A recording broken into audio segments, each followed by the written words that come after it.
He stole from me while I was lying in a hospital bed. My ankle was destroyed. I couldn't walk. I was hopped up on painkillers, and my boss, a man I trusted for 7 years, was pocketing money the government sent for my sick leave. He left me broke, crippled, desperate. But here's the thing he forgot. I was his foreman.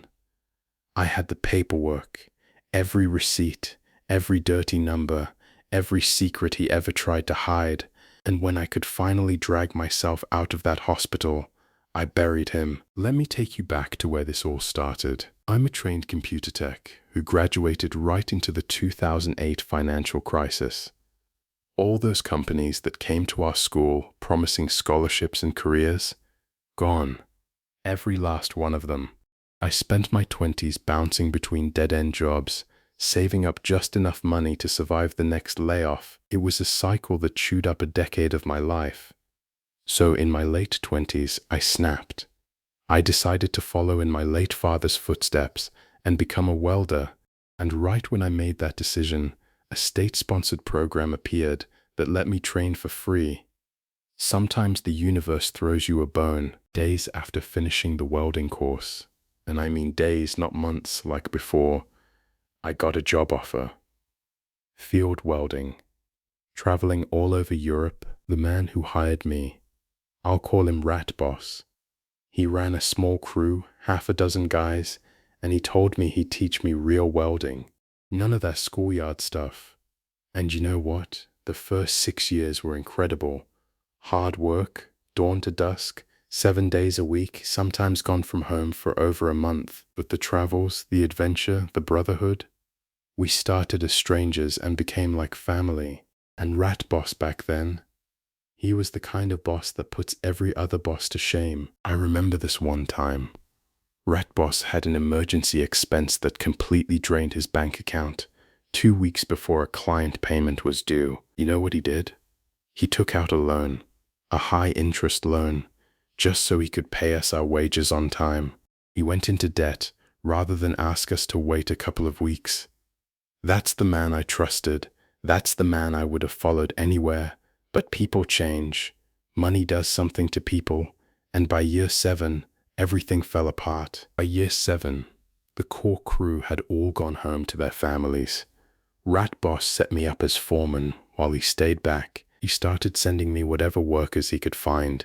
And after the pandemic, nobody decent wanted to work abroad anymore. So the people I got were the bottom of the barrel. Drunks, thieves, drug addicts, people with nothing to lose and zero interest in doing a good job. I was dealing with constant incidents. One guy got arrested for drunk and disorderly at 3 in the morning, the night before we were supposed to drive home. The customer called me to come identify him. I ate a lot of grief that day, but the workers weren't even the real problem. Wages started coming late. Travel costs weren't being refunded. And Rat Boss started doing what I'd call creative accounting, with the gap between our net and gross pay. When I finally sat him down, he half-heartedly apologized, blamed his wife, said she was fighting him over how money was being spent. At that point, he owed me roughly a year's worth of travel expenses.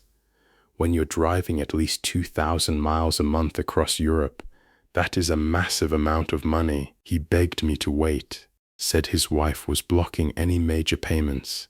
Then he asked me to stay on, just a few more months, minimum wage, while he put together a decent crew. And like an idiot, I agreed. 7 years of loyalty will do that to you. You give people the benefit of the doubt when you shouldn't. But I had one condition.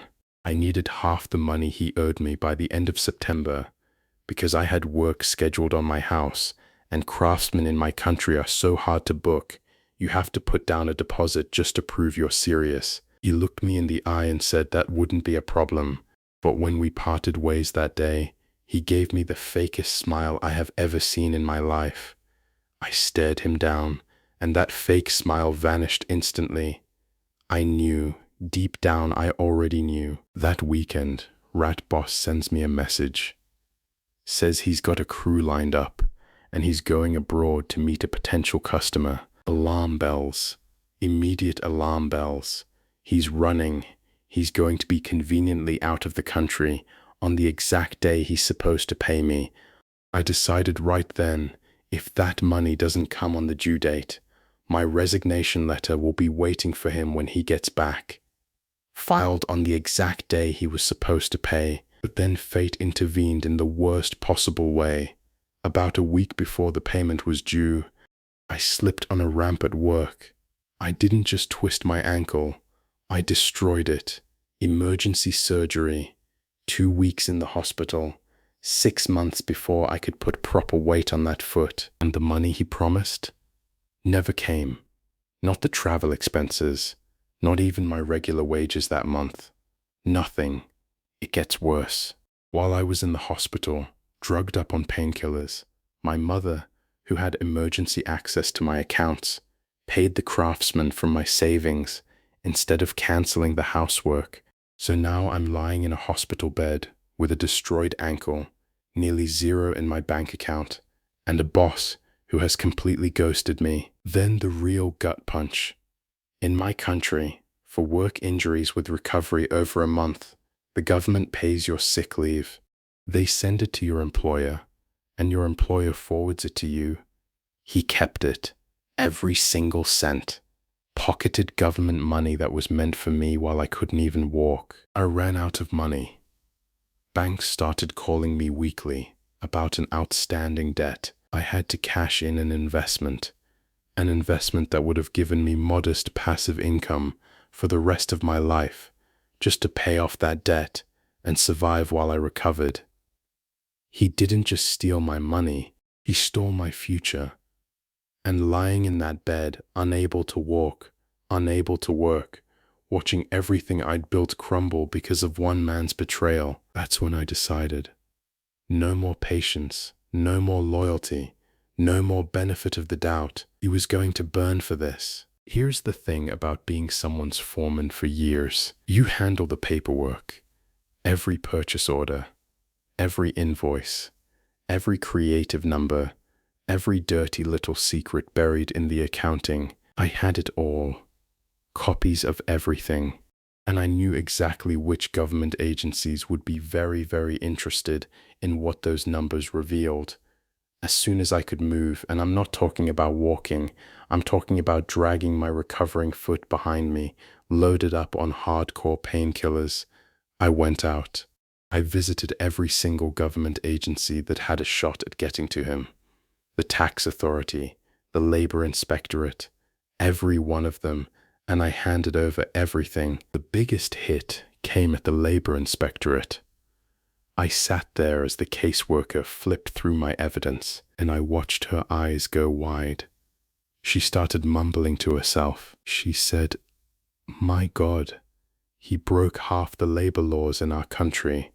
Now let me tell you about Rat Boss's dream. He lived in a tiny apartment in the capital city with his wife and 2 kids. So small they practically climbed over each other to get by, but he'd bought a plot of land where he was building his dream house. So big that a single room was larger than his entire apartment. Over 7 years he built it brick by brick. He told me he was 6 months away from moving in. When the government finally acted, it hit him like the meteor that killed the dinosaurs. His accounts were frozen. He was barred from traveling abroad. His business licenses were suspended. He was forced to dismiss all his employees with severance pay, money he didn't have. He filed for bankruptcy, and they made him sell the house, the dream house he'd been building for 7 years. The house that was 6 months from being finished, sold, gone, to pay fines that were 30 times what he owed me. 30 times! He called me when the hammer fell, screaming, cursing, asking how I could do this to him, and I told him exactly how. I called him out for lying to me after 7 years, for leaving me to rot in a hospital, penniless, for stealing government money meant for a crippled man. I called him a rat who betrayed his friend, and I told him to never call me again, that we were now in a legal dispute, and all communication should go through the labor inspectorate. Then I hung up. I filed a claim in his bankruptcy proceedings. By the time he paid all the fines, all I could recover was 1 month of sick leave, no travel costs, nothing else. But that's okay, because this was never about the money. He's stuck now, trapped in that sardine can of an apartment, unable to work, unable to travel, unable to support his family. The legal proceedings will take years. Where he used to dream about moving into his big, beautiful house, now he dreams about someday, maybe clawing his way back up to rock bottom. No eye for an eye, no tooth for a tooth, the whole face for an eye, the whole head for a tooth. I'm still standing, but Rat Boss, he's done.